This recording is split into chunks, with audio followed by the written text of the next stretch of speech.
आज जो मुद्दा है जिस पर मैंने आपसे कहा था कि आज हम चर्चा करेंगे, बहुत ही इंपॉर्टेंट मुद्दा, शिक्षा, एजुकेशन, बहुत इंपॉर्टेंट सर। किसी भी समाज, किसी भी देश, किसी भी समाज और किसी भी देश को अगर ताकतवर बनाना है तो बस उस पर, उसकी शिक्षा पर काम किया जाना चाहिए। किसी भी समाज, किसी भी देश को अगर ताकतवर बनाना है तो उसकी शिक्षा में आमूलचूल परिवर्तन, बृहद परिवर्तन, और अगर शिक्षा पॉजिटिव हो जाए सर, अरे तो कमाल कर दे सर। अगर हमसे पूछा जाए कि तत्कालीन भारत में किस मुद्दे पर सबसे ज्यादा काम किया जाए तो भारत आने वाले 10 सालों में महानता की श्रेणी में आना शुरू हो जाएगा, तो मैं कहूंगा शिक्षा। सर इतनी बड़ी पॉपुलेशन हमारी, 1 बिलियन 50 करोड़। अब आप सोचिए, एक घर में 10 लड़के हैं और 10 के 10 आईएएस, तो उसके पापा तो प्रदेश पे कब्जा कर लेंगे।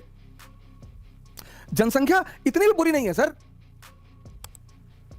किसी को 10 बेटे हैं, 10 या 5 बेटे हैं, 5 बेटियां हैं, और 10 के 10 आईएएस, प्रदेश पे कब्जा। लेकिन अगर 10 बेटे हैं, 10 बच्चे हैं, और 10 में एक मोची है, एक नाई है, 8 बेरोजगार हैं, तो वो घर खतरे में है सर। शिक्षा एक ऐसा क्रांतिकारी पक्ष है, बहुत क्रांतिकारी सर, बहुत। और भारत में जो शिक्षा की शुरुआत है, जो शिक्षा को महान योगदान है, वो बुद्धिस्टों का है सर। तक्षशिला विश्वविद्यालय, बुद्धिज्म, रेजिडेंशियल यूनिवर्सिटीज की जो शुरुआत हुई भारतीय उपमहाद्वीप में, वो तक्षशिला विश्वविद्यालय से, तक्षशिला। और यहां के 2 सबसे महान एलुमिनी,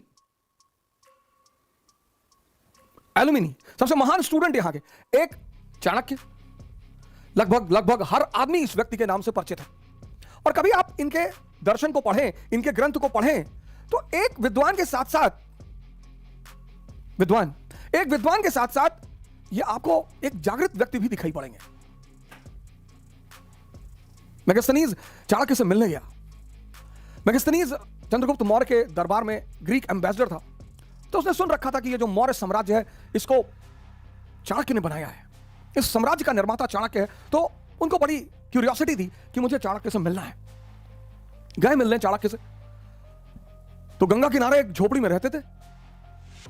पता चला कि साहब वो जो यवनों के राजदूत हैं, ग्रीक राजदूत हैं, वो आपसे मिलना चाहते हैं। हाँ, बोले बुलाइए। झोपड़ी में, इतने बड़े साम्राज्य का निर्माता वो झोपड़ी में रह रहा है। और जब मेगास्थनीज ने अंदर प्रवेश किया तो एक लैंप जल रहा था, वो उन्होंने बुझा दिया, दूसरा लैंप जलाया। मेगास्थनीज को और कौतूहल हुआ और क्यूरियोसिटी हुई कि यार ये लैंप में तो ऑयल था ही, तो उसे बुझाने की क्या जरूरत थी। उन्होंने कहा नहीं, ऐसी कोई बात नहीं थी, अभी तक मैं राजकीय काम कर रहा था, स्टेट के काम कर रहा था, और वो जो लैंप जल रहा है उसमें स्टेट के द्वारा ऑयल डाला जाता है। लेकिन ये जो हमारी आपकी मुलाकात है, ये व्यक्तिगत मुलाकात है। तो ये जो दूसरा लैंप है, इसमें मेरी आय से तेल डाला जा रहा है। तो जब मैं अपना काम कर रहा हूं तो स्टेट के लैंप को क्यों यूज करूंगा। तब जलवा था भारत का सर। तब पूरे महाद्वीप में भारत का डंका बजता था, मौर्य साम्राज्य। शिक्षा। दूसरा एक बड़ा फेमस नाम इस विश्वविद्यालय का, जीवक। डॉक्टर थे ये, डॉक्टर, और जॉन्डिस के बहुत बड़े डॉक्टर।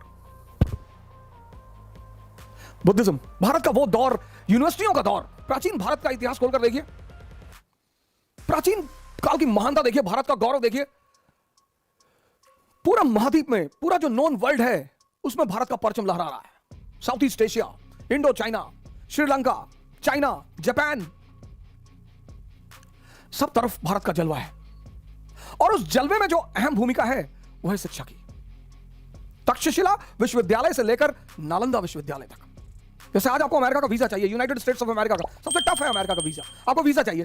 बोले ठीक है, क्या करने जाना चाहते हो अमेरिका। बोले साहब वो नियाग्रा फॉल देखेंगे, मत जा, यहां धुआंधार देख ले इंडिया में, क्या करने जाएगा।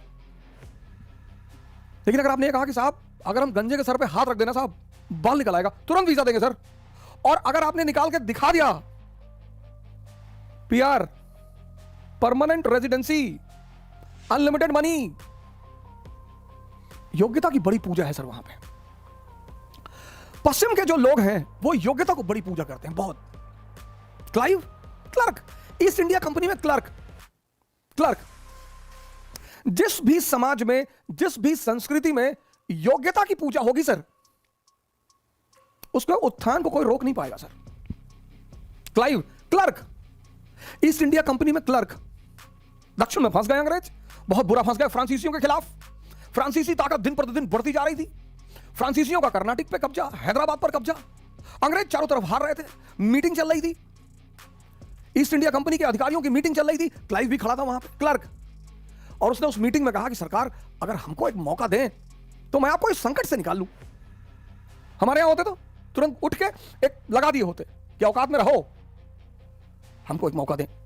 इस देश में योग्यता को सम्मान नहीं है, इस देश में भौकाल को ज्यादा सम्मान है। कि अरे भैया आए थे 25 गाड़ी, 25 फॉर्च्यूनर, हथियार लेके भैया 7 लोग बैठे हुए। यहां अपराधियों का बड़ा महिमा मंडन है। यहां ऐसा ग्लोरीफाई किया जाता है अपराध को, क्राइम को। दीवार पे लिखा यहां थूकना मना है, आपने थूक दिया, आपके 4 दोस्त हैं, आपने थूक दिया, तो बड़ा अप्रिशिएट किया जाएगा आपको। यार वहां लिखा था, पुलिस वाले खड़े थे, भैया वहीं थूक के आए। बड़ा ही अजीब सा दौर है। जैसे पश्चिम में अगर आप ऐसा करेंगे तो आपको बड़े हीन भाव से देखा जाएगा कि यू हैव ब्रेकन द लॉ। यहां कहते हैं you have ब्रेकन the law. Great यार, बहुत बढ़िया। जैसे लॉकडाउन है, पिछली बार लॉकडाउन था, आपने बड़े सारे वीडियो देखे होंगे, लोग मारे गए हैं। बड़े लोगों ने खेद भी जताया कि यार ऐसे थोड़ी पुलिस मारती। सर पुलिस भी क्या करे सर, जो 24-24 घंटे ड्यूटी पे रहते हैं। यहां शर्त लग जाती है ना। बड़े सारे मोहल्ले थे जहां लोग क्रिकेट खेल रहे थे लॉकडाउन में, इंटरनल मोहल्ले थे, अंदर कोई जा नहीं सकता था। बरेली में हमारे मित्र थे अभिषेक वर्मा, अभी गवर्नर है, एडीसी के गवर्नर है, 2016 के सिलेक्शन में बरेली में वो एएसपी थे। और उन्होंने एक गांव में जाकर लोगों से कहा कि भैया, ताश खेल रहे थे लोग, उन्होंने गांव में जाकर कहा कि भैया आप लोग लॉकडाउन है, भैया घरों में जाइए। पत्थर फेंक दिया, एएसपी का ही सर फूट गया, एएसपी को ही ब्लीडिंग होने लगी। फिर तो पुलिस बल ने गांव में घुसकर इतना मारा लोगों को। इस देश में कानून तोड़ना एक महिमा की चीज है। अरे भैया, और जब जब ये शिक्षा के स्थल मजबूत रहे, आप देखो 7th सेंचुरी एडी, भारत का इतिहास देखो, 7th सेंचुरी एडी, आप भारत का इतिहास उठाओ 7th सेंचुरी एडी, और आपको दिखाई पड़ेगा कि शिक्षा के सारे स्थल खत्म होते जा रहे हैं, खत्म। और जैसे जैसे शिक्षा के स्थल खत्म होते जा रहे हैं, वैसे भारत की गरिमा भी खोती जा रही है। अब यहां देखो, जैसे जैसे ये इस्लामिक शिक्षा के केंद्र खत्म होते जा रहे थे, वैसे वैसे मुसलमानों की गरिमा भी खोती जा रही थी। यानी शिक्षा और महानता का कितना गहरा संबंध है। शिक्षा और महानता, किसी भी समाज को, किसी भी राष्ट्र को अगर महान बनाना है, बस एक चीज में परिवर्तन कर दो, शिक्षा में। उसकी महानता को आप रोक नहीं पाओगे, उसकी ग्रेटनेस को आप रोक नहीं पाओगे।